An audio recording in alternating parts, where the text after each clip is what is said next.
Soft love.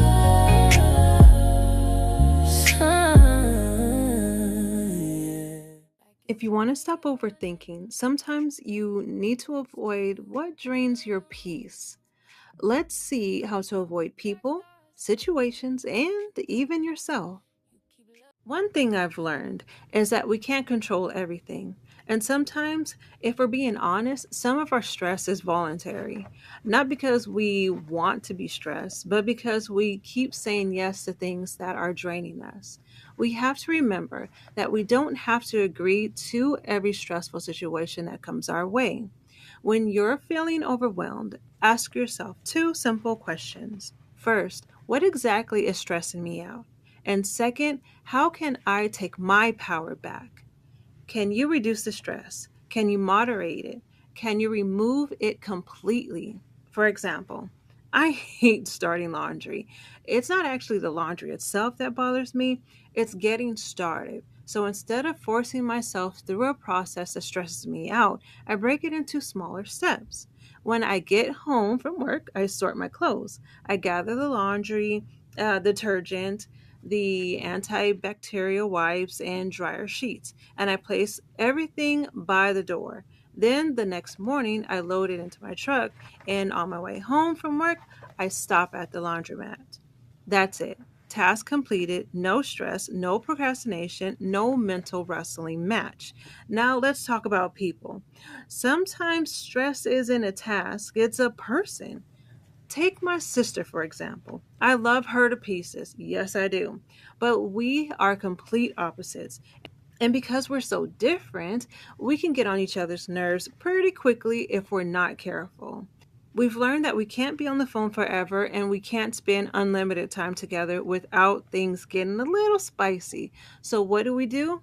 I let her guide the conversation for a while. I listen, contribute when it makes sense, and eventually she gives me room to guide the conversation too. We found a rhythm, we found balance, and we found peace.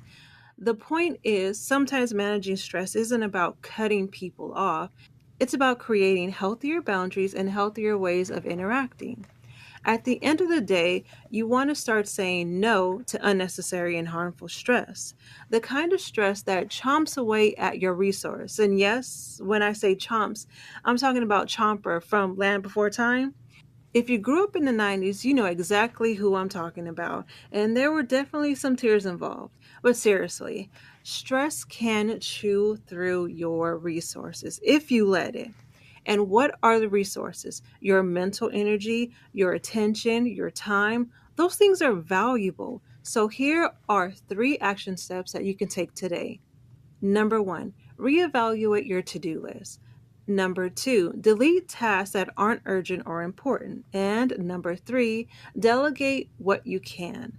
The goal isn't to eliminate every stressful thing in your life. The goal is to stop giving your energy to stress that doesn't deserve it.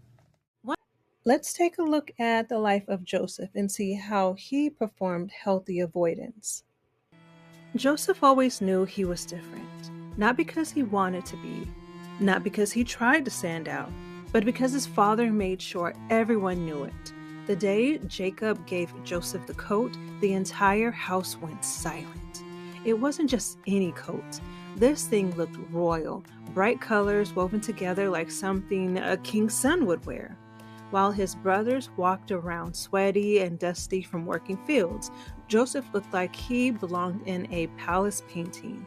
And his brothers hated him for it, especially because Joseph had dreams. Not normal dreams, the kind that made people uncomfortable. One morning, Joseph walked into breakfast smiling way too hard. I had another dream, he said. His brothers groaned immediately. In the dream, Joseph continued, we were tying bundles of grain in the field, and all of your bundles bowed down to mine. Silence. One brother slammed his cup down. So now we're bowing down to you too? Joseph probably should have stopped there, but he didn't. A few nights later, he said carefully, I dreamed the sun, moon, and 11 stars bowed down to me. Now, even his father looked concerned. The brothers stared at Joseph like he had lost his mind, or worse, like maybe he believed the dreams. From that moment on, jealousy spread through the family like fire through dry grass. Then came the day everything changed. Jacob sent Joseph to check on his brothers while they worked far away from home. Joseph happily threw on his colorful coat and headed out, completely unaware that every step was leading him towards betrayal. The brothers spotted him from a distance. "Here comes that dreamer," one murmured. Their anger had been building for years, and now it finally exploded. Before Joseph could even speak, they grabbed him. "What are you doing?" They ripped the coat off his back. The beautiful coat that once made him feel special now lay in the dirt while his brothers dragged him towards a deep, empty pit. Joseph screamed as they threw him inside. Dust filled the air. The walls were too steep to climb. Above him, he could hear his brothers talking and laughing and eating, like his life meant nothing. Then one brother noticed traders traveling towards Egypt, and suddenly they had a new idea. "Why kill him," one said, "when we can make money?" So they sold Joseph just like that. 20 pieces of silver, a human life exchanged like old equipment at a yard sale.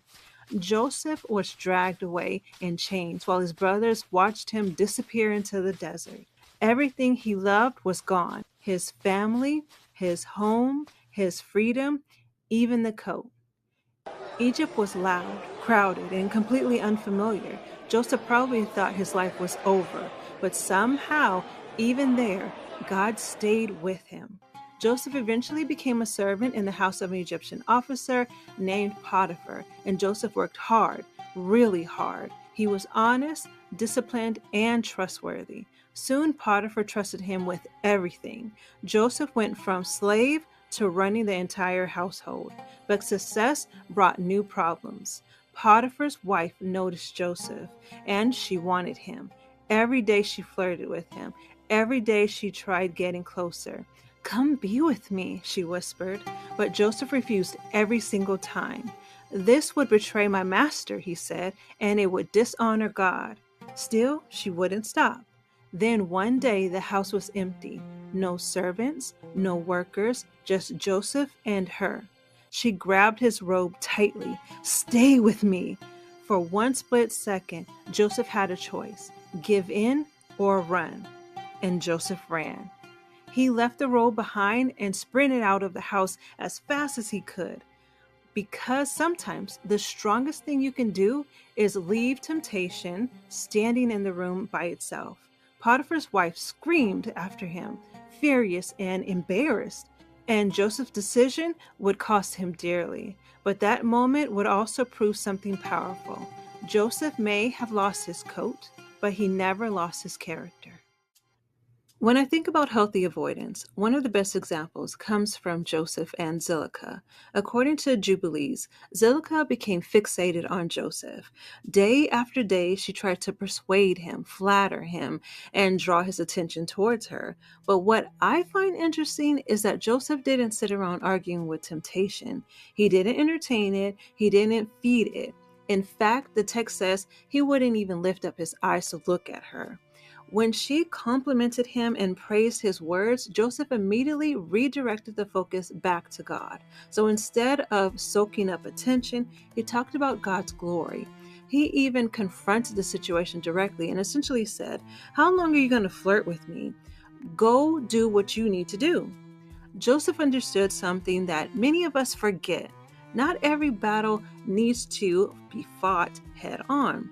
Sometimes wisdom means creating distance between yourself and a thing trying to pull you in. Even when Zilekha threatened him with punishment and tried to pressure him, Joseph trusted that God would deliver him. And when she eventually threw herself at him, Joseph physically removed himself from the situation. He refused to dishonor his master and compromise his integrity. And that's what healthy avoidance looks like. It's not weakness, it's not fear. It's recognizing a situation that could cost you your peace, your values, or your future, choosing not to entertain it. Sometimes the strongest thing you can do is keep your eyes focused on what matters, set a boundary, and walk away. Take 15 minutes, and your journal to reflect on this Enclave reflection. If you don't have a journal, then click the link in the description box to grab your Enclave journal. What situations consistently leave you mentally exhausted, emotionally reactive, or disconnected from yourself? What would change if you stopped treating access to you like an obligation? You are worthy of peace. Before you go, if you're looking for a community of women who are reading, reflecting, and rewriting their stories one book at a time, I'd love to welcome you into the Enclave. The link to join is below.